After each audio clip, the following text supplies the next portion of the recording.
Araw nga ng linggo ay nagkayayaan kami na pumunta sa Monasterio de Tarlac at ganito nga ang nangyari.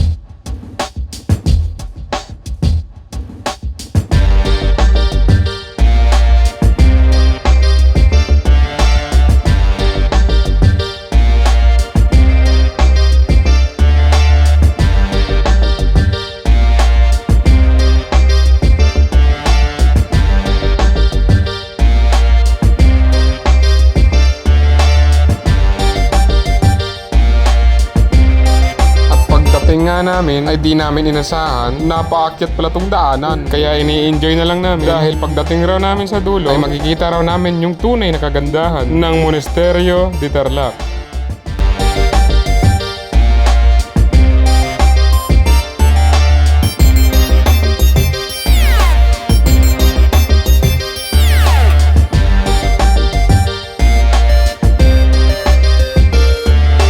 Pagdating nga namin dito sa ibabaw ay nakita namin na ang dami palang tao dito at nagsimba muna kami, nagdasal para sa pamilya, mailayo sa sakit at sa anumang kapahamakan. At pagkatapos nga namin magsimba ay pinasyalan na namin at inikutan ang buong monasteryo. At dito nga ay nakita namin ang tunay na ganda. Totoo nga pala talaga na pagdating namin dito, kahit gaano katarik ang akyatan ay mawawala ang iyong kapaguran pagdating mo dito. Kaya syempre hindi mawawala yung mga picture-picture, video-video, vlog-vlog. Syempre sulitin mo na. Minsan lang to eh.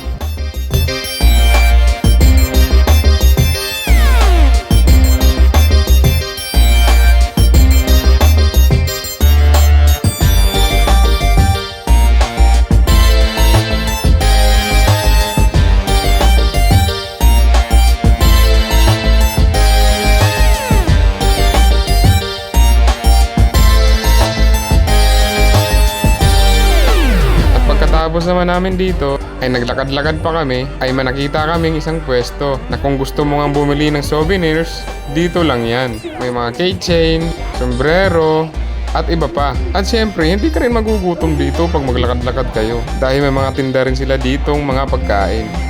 Ayan o, klase-klase mga pagkain. Kwek-kwek, fishball, chicken ball, basta lahat ng ball nandyan na.